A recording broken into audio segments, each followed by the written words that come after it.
Yes, sir. Be your own boss YouTube channel where I teach you how to build your own business, start passive income opportunities, side hustles, find routes for your Sprinter van, gig economy jobs, jobs you can do on the apps, jobs you can do on your computer, anything you do in your free time to help you get out the 9-to-5 rat race. We about that.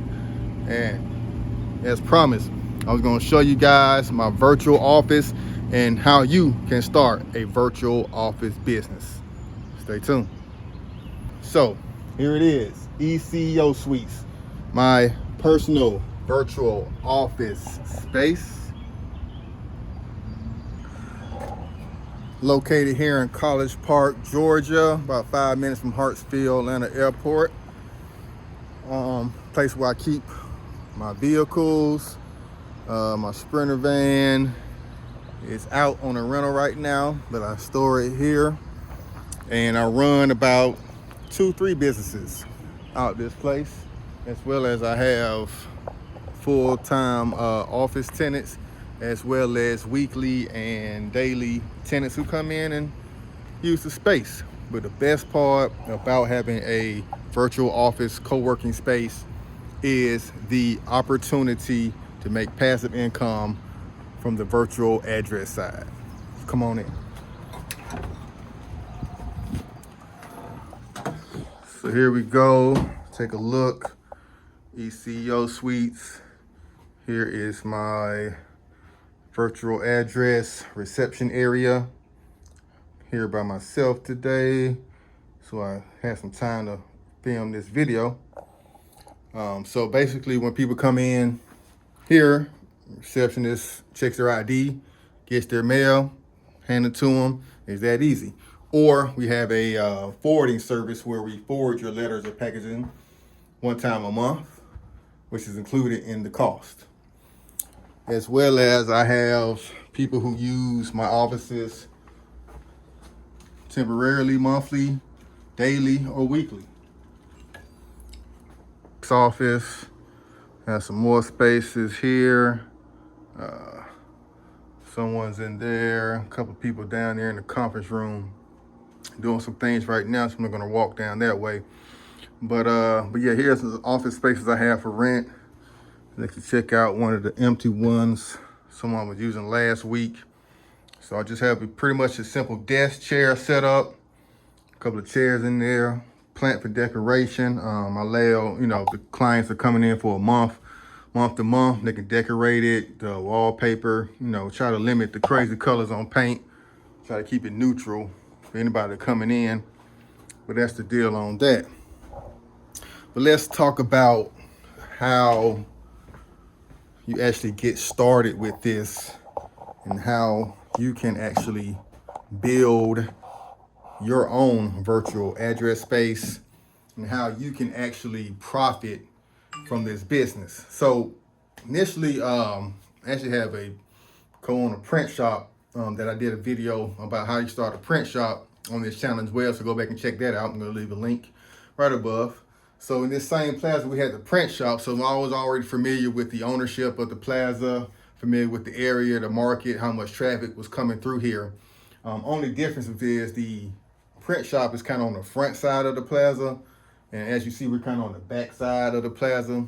So you really don't get that retail, just people just walking up, which I actually love. I just don't need just random people walking up into my business where other people have businesses and, things of that nature. If you're not a member, or if you're not a paid client or anything like that, really had no business, coming in here. So kind of limit the unnecessary drama, unnecessary foot traffic and people coming in. But once I found that this space was available, I jumped on it. There's actually 2 other offices in the same plaza that was available, but this one, had the most square feet, the most bang for my buck. I got almost a 3,000 square feet space for a very, very great price. So, it allowed me to build out everything, kind of building it as I fly. I didn't even have this reception desk when I first started. Just had a table in here, and I started just signing people up for office space and mailbox. So really how I market is Google, Facebook, social media, And there's are a couple of other virtual address, I guess, websites or lead generating websites that help you, find leads on the virtual address side and on the office suite side. One is DaVinci. Another one I partner with is Anytime Mail.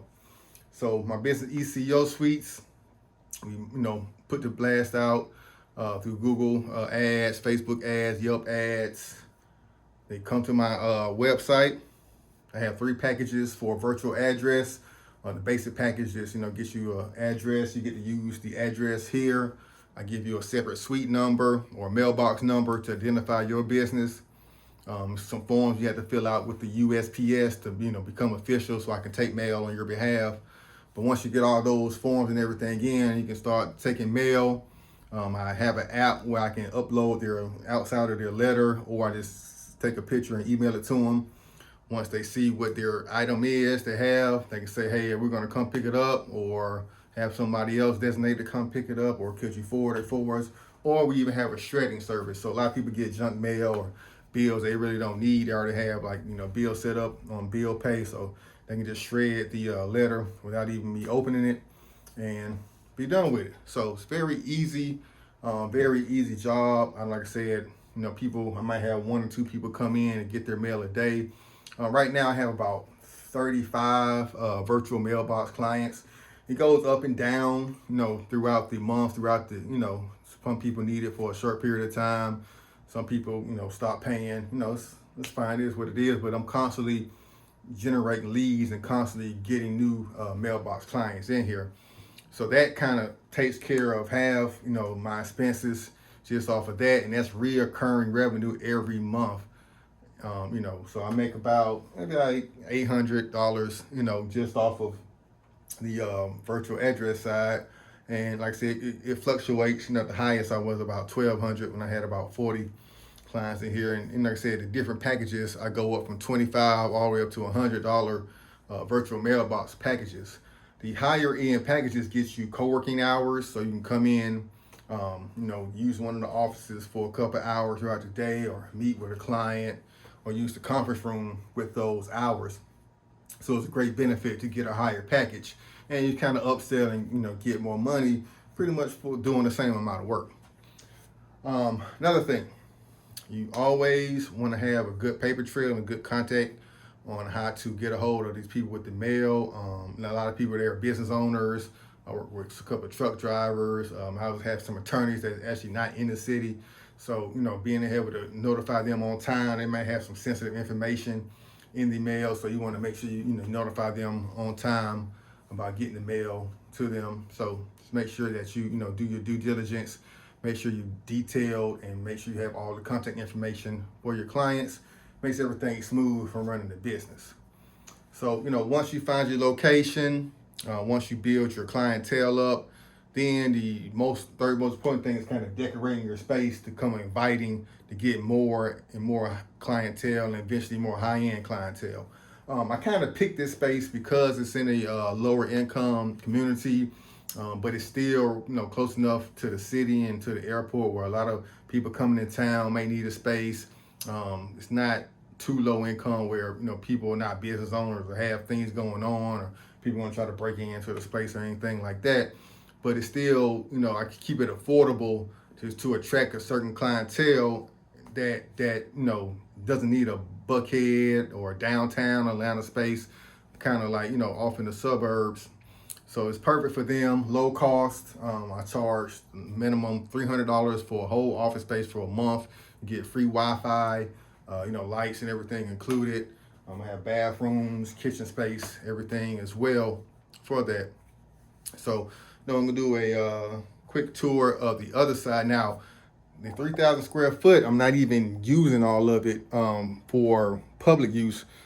Now, this side here is kind of what I use for my, personal use, whatever. So here's kind of like my employee lounge where I eat.